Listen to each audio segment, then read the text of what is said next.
Alright, here we are back at it, working on the C4 Corvette Resurrection. 5 years down, heads off for 5 years, got them reworked, putting them back on. And last night I was working on this thing. I didn't think I was going to need the camera, so it was in the bedroom in there. And my wife went to sleep and I didn't want to go in there, so I had to put some stuff back together that I didn't get on camera. It's basically wasn't very hard. The fuel rail right here, before I put that back on, took it all apart and I took these injectors out. I sprayed it all with brake cleaner and stuff and blew it out with the air hose nozzle. Inspected all my O-rings on both sides of these injectors. There's one on the top, one on the bottom. They were all good. Cleaned them up, put them all back in there. Made sure the retaining rings, which are on the top right here, were tight so they wouldn't pull out, so they'd work like they're supposed to. And then I set this down on top of it and put these 4 bolts in right here. So to get these injectors down in here, sometimes it's a little bit hard, so I used a dead blow hammer. I didn't use the metal one. I used a dead blow hammer, is the rubber one. I'll show you real quick in case you don't know. Most people do, but like that. Because you don't want to bend those rails when you put it in. And so yeah, I got that on. They said torque these to 15, but yeah, when you're talking 15, just give it a little yep, that sounds like 15. Because yeah, some torque wrenches you can't even get to do that, and then they malfunction. Next thing you know, you snapped off a bolt. Especially when you're buying the Harbor Freight stuff, you never know. Sometimes you get a good and sometimes you don't.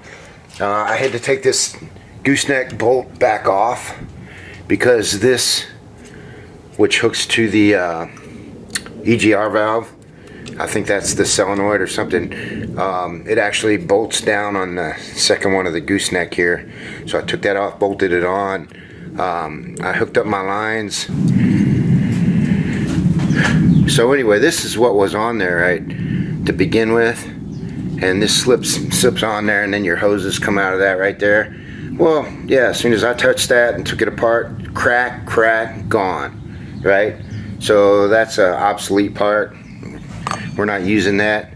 Basically, I just took another piece of 3mm vacuum hose right here and hooked that one up where it goes, and the other one comes out over here and comes into the firewall. And yeah, I didn't know how any of this went, so I just hooked them together. I also have another piece I ended up not using, but I guess my plan is make sure all the vacuum lines are hooked up to something, and when I get it started up, if I get codes or whatever, then we'll troubleshoot from there. And I may have to end up moving some of them around. But anyway, so let's see, what was that? Oh, and the distributor. I also stuck that in. What I did on this was I got number 1 up and I made sure it was in compression stroke. And how I did that, it's hard to get your finger in here to get it over the hole. I mean, you can, but basically I just took one of those compression tester,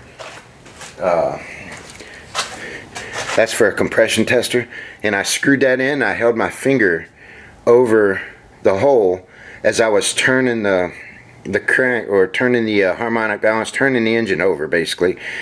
And when it started building pressure, I knew I was on the compression stroke. And when I came around to my mark, which you can't really see because I don't have a light on it, when I came down to my mark with number 1 there, I lined that up to 0. Number 1 was up, and then I basically, hang on a second, let me put this back, get over here a bit.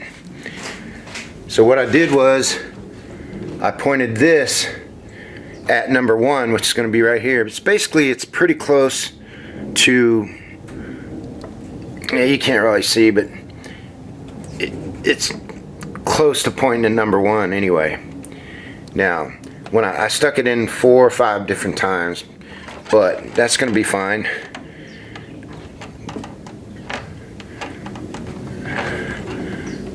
So yeah, so we got number 1 in, and then you got the distributor hold down bolt, and that one takes about 15 fingers, 3 of which twist backwards to get that one in. Yeah, good luck with that. It was fun. I was not happy about that.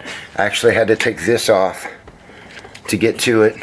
I do have one of those special wrenches though, which is a necessity if you're going to try and tighten your distributor down. Let me show you that real quick.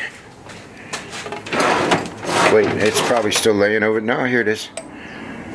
It's one of these deals right here. It's really handy. Stick it down in there. And this one came with a 9/16 and a 1/2 inch, and my bolt was a 9/16. So that's a handy little tool to have on hand if you're messing with distributors. So anyway, so we got number 1 up. We know where we need to put number 1 here. And normally on a small block Chevrolet, this will just point pretty close to your number 1 cylinder. We got that now. Today looks like I'm still waiting on the manifold bolts over here, because the problem is I got a stud missing on the bottom of this, and there's no way I'm going to put that in and try to put that stud, replace that stud from the bottom side. That would, I guess I could, and I might end up doing that because I don't know when the stupid thing's going to be here. It's supposed to be here yesterday, but it's not. I haven't looked this morning to see if it's supposed to deliver today, but if I could have those, then I could put that back in. But today's plan looks like it's going to be to get these runners back in with the gaskets and put the top plenum on, and I'll put the distributor cap on. I know I'm at number 1 up, so before I get ready to start this, all I got to do is move this around if it's not starting. I got to plug all that stuff back in, obviously. And so, yeah, so the runners and the plenum on the top, all that kind of stuff, is what we're going to try to do today. Alright, now we got to figure out these gaskets here. It's pretty cool. These gaskets have these little tabs that hold them in, so you don't have to worry about them falling out all over the place. So that's for the top ones. So we don't need those yet. Not quite. This one, that one looks like the right one from back here. So we'll go ahead and put that one in with the tabs. Yep. That one's in. Got a weird looking one here. If that's it.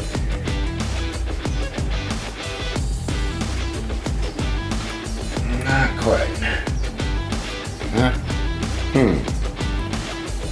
It's gonna be it. Looks to me like we're missing one.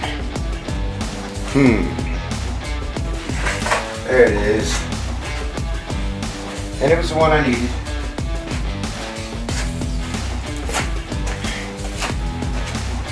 Right there. Yep.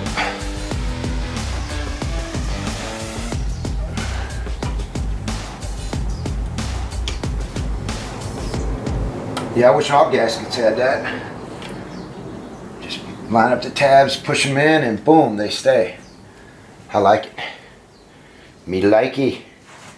Go to the other side and get out of the way. You're not ready yet. Almost. Alright. Come on. Push it in. Push it in. And more. Secure. Yep. Push it in and push it in. Alright. Looks like that might work. Now these bottom runners, the bottom bolt, you got one on each side that goes in from the inside instead of from the outside. And they're different lengths, so I left them in there, thank goodness. So I would know which one went on which side. And that helped. To get this out of the way.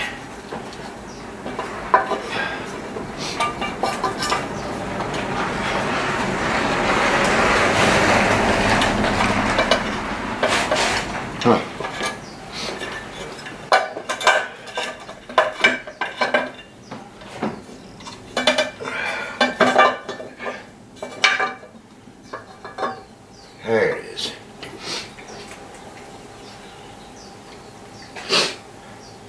I'm not going to start with that bolt from the inside. I'm going to try and put these in that way. Let's see what happens. I'll go ahead and position this one while I'm over here. I'm gonna put that one right there so I know where it's at and know what it is.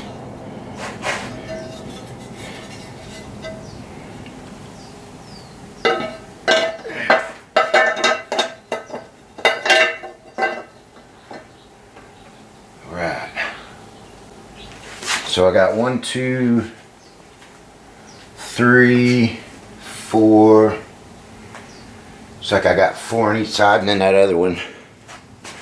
See if I can find those bolts.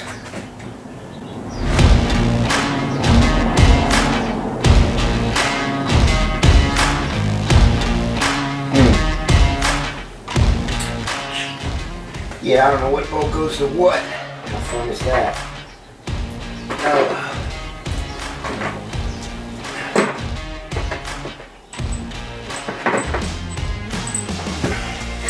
They all look the same, except they're different lengths. So how are we gonna know which one goes where? It's a good question. I don't. I have no idea. Does that one go there maybe? Yeah, that one looks about right. Shorty. Alright, let's try another shorty over here.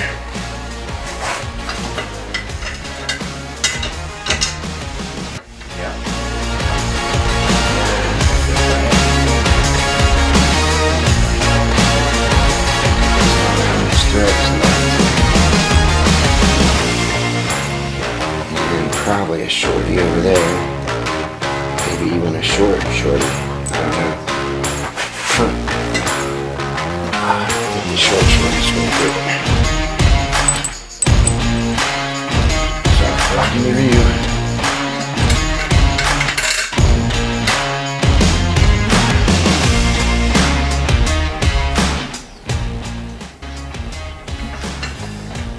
That one doesn't seem like it's going to have enough thread.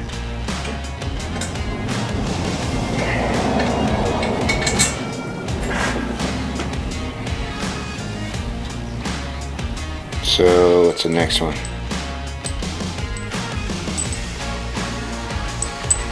Shorty. I guess that would be it right there. See how that one feels.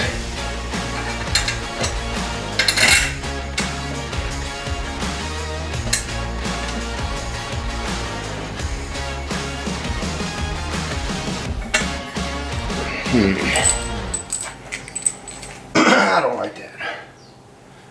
What I put right here? I don't know.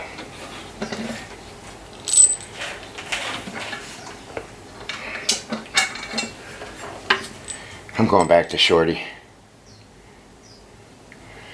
It'll work.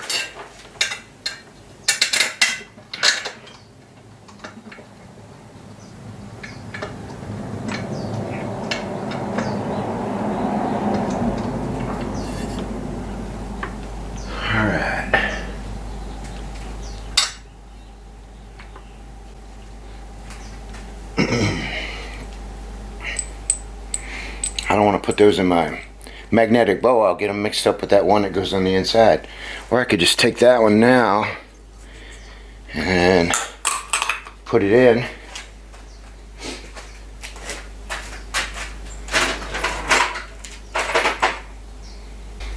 It would appear that a fella probably should have put these runners on before I put the fuel rail, because I don't think I can get to this inside bolt over here. Haven't checked the other one yet, but let me see what happens here. I'm not sure that I can even tighten it up.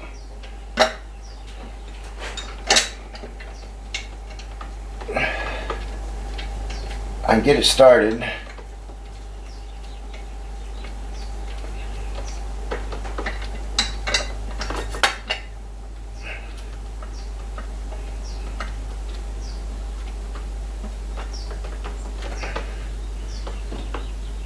I just don't know how I'm gonna get it tight.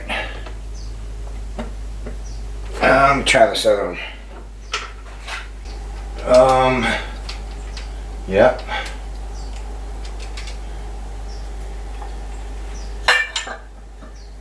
And I also learned that this switch right here for the EGR is in the way of this one.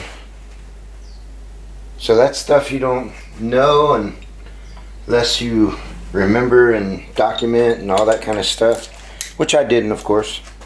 So I got to take a few things back off to get these installed.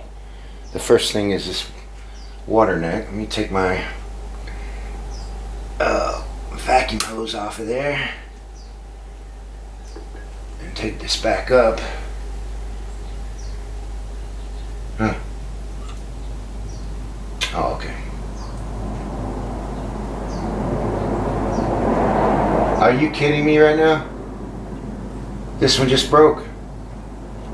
Right there. It's got to come around and go under there. Sons of biscuits. Okay. Alright.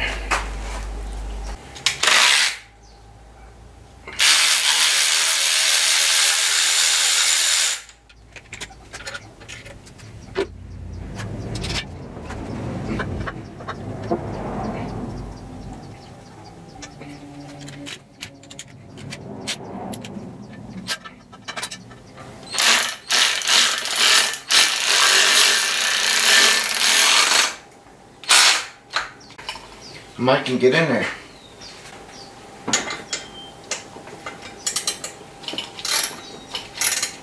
Just barely.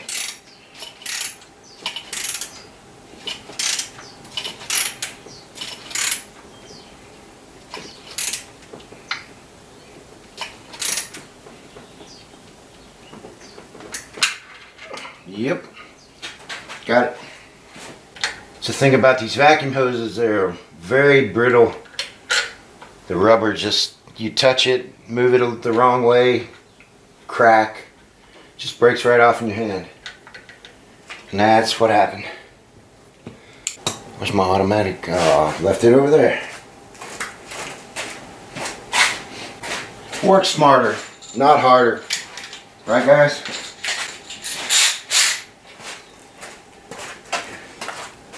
That's what I'm saying.